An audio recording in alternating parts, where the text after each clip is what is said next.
So despite the fact that it was actually launched a ruddy month ago, the Pixel 4a 5G is only just about to hit the Google Store, offering a nice bit of middle ground in between the affordable Pixel 4a and a Billy Big Bollocks Pixel 5 flagship phone. And it's certainly not cheap at 500 quid, but you get most of the benefits of that flagship handset, including the same bonerific camera hardware, another gorgeous OLED screen, and that super smooth performance. So if you've actually been patient enough to hang around and wait for the Pixel 4a 5G to go on sale, has it been worth that wait? Well, I've been using it as my full-time smartphone for the last week and playing with it for about a month now, and here's my full in-depth Pixel 4a 5G review. And for more on the latest greatest tech, please do subscribe and ding that notifications bell. Cheers! Now, one of the key areas where Google has cut costs here compared with the Pixel 5 is that plastic frame, which is something of a rarity at this asking price, while most phones sport a glass finish instead. On the plus side, that matte finish means that the Pixel 4a 5G doesn't pick up greasy muck and prints and things like that very easily at all, although of course plastic is rather susceptible to scratching, and sure enough,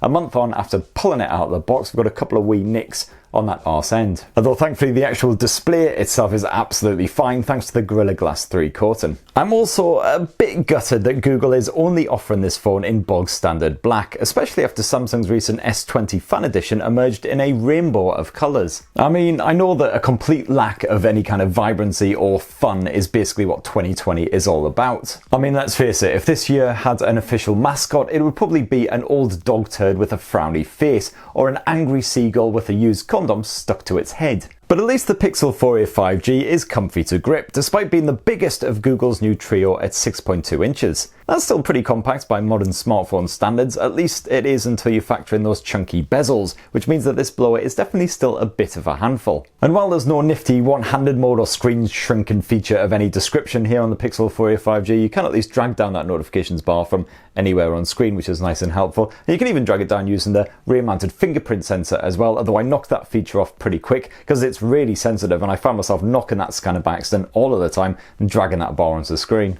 Now boot up this wee blighter and you'll find you've got the latest, freshest Android 11 OS on there, plus of course that reassuring Google guarantee of 3 years of timely updates. Definitely a good reason to grab a Pixel phone over any of Google's rivals. And it's the same software experience that you'll get with that Pixel 5 flagship. The Pixel 4a 5G boasts all of the classic features like now playing and live captions, plus an always-on display thanks to that OLED tech. Google Pay of course works perfectly, while the updated power screen also gives fast access to your smart home goodies. And sure, you don't get as much customization with stock Android as you do with some rivals, but the overall experience is very slick indeed. Sadly, there's only space for a single SIM card inside of this beast, although at least the Pixel 4a 5G also supports eSIM. And yeah, as usual, there's no microSD memory card support to expand the storage, but you do get 128 gigs on there to play around with, which should be plenty for your media and apps for quite some time. And of course, Google, as usual, is offering unlimited cloud storage for your high-res photos. Now, compared with the other Pixel phones from 2020, the 4a 5G sports a bigger OLED screen. It's a 6.2 incher that is sheer eye candy. Like the other Pixels, you've got a Full HD Plus resolution, and because this display is smaller than many rivals, images look supremely crisp and detailed. The perfectly balanced colour temperature and sharp contrast make for natural looking images, especially when you're watching HDR content on services like Netflix, where you've also got the option to make those colours really pop if you prefer jazzy, vibrant visuals. However, I've got to say, when I was using this as my full-time phone, I really did miss having a smartphone with a 90Hz refresh rate. This thing tops out at just 60Hz, and you miss out on that super smoothness whenever you're just flipping through menus, scrolling through apps, that kind of jazz. And considering most rivals like the OnePlus Nord and the Realme X50 5G serve up that 90Hz refresh, it's a real shame that it's missing here. And yeah, that selfie orifice does intrude slightly on your view, although thankfully not too much as it is tucked away in a corner. You do have a stereo speaker setup on the Pixel 4a 5G, although the bottom mounted speaker clearly pumps out most of the audio, so it does sound a little bit unbalanced. And that said, at least the AP speaker doesn't sound all tinny and horrible like it does on some other so-called stereo speaker setups. And something else that the Pixel 4a 5G boasts that the likes of the OnePlus Nord can't offer up is a proper headphone jack. Who bloody rah. That most definitely came in handy at times, though I also found that the Bluetooth connection on the Pixel 4a 5G unsurprisingly was absolutely perfect. My connection never crapped out on me, and you got support for all the usual high-res codecs. And another reason to grab the Pixel 4a 5G over Google's flagship is that you get the exact same Snapdragon 765G platform providing the grunt.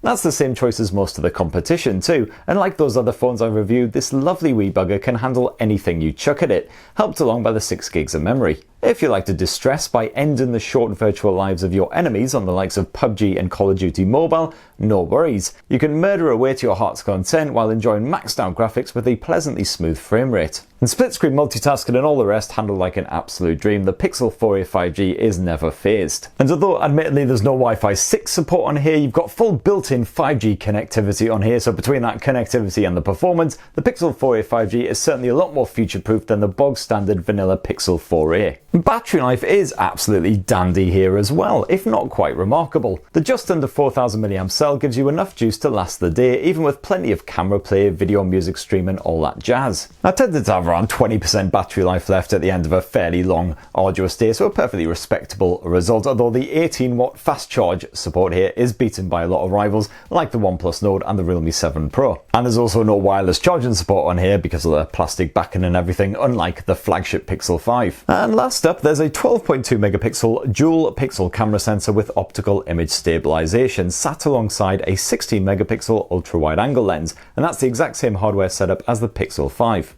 So unsurprisingly, I found in my testing that basically the Pixel 4a 5G turns out the exact same great quality, fantastic looking everyday photos. Indoors and out, you'll get plenty of fine detail packed into your pics. HDR situations are ably dealt with thanks to the dual brightness controls, so you can merrily shoot your subject against a bright sky, no worries. And even at night, the Pixel 4a 5G captures remarkably natural looking images with lifelike colours and good balance. The portrait mode is on point, adding a slick bokeh effect to the background, and you can swap to that ultra-wide angle lens at any time for a wider view of the action without compromising those accurate colours. As usual, you still don't get a pro mode on this Pixel smartphone, but it's not about that, it's all about the ease of use, the pointing and the shooting. If you want something a bit more complicated than that, you'll definitely have to look elsewhere. The results are basically the same when you're shooting video with the Pixel 4a 5G as well. We're talking respectable detail levels on that 4K resolution setting, plus your typical natural looking colours, the works. Audio pickup is again absolutely fine too, so this is a perfectly good blower for your everyday home movies. Swap to that 8 megapixel front facing camera and you'll capture good looking shareable shots, even if they're not quite as detailed as what you would get from some rivals with their flashy 32 megapixel sensors.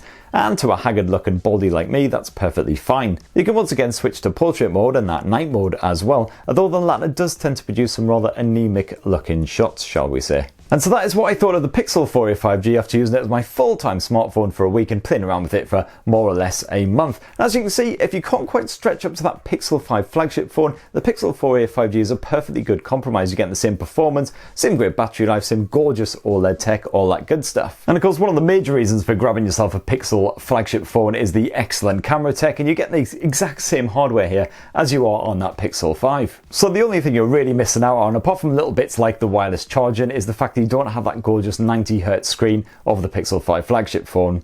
And yeah, I do really miss it, but I could live without it, I guess. So what do you think? Have you got the Pixel 4a 5G on pre-order? Or if not, why not? Be great to hear your thoughts down below. If you're still struggling between the Pixel 4a, 4a 5G and 5, I've done a full side-by-side comparison with all three of them to help you see exactly what the difference is between them. So please do check that out, subscribe, ding that notifications bell, and have yourselves a lovely rest of the week. Cheers everyone, love you!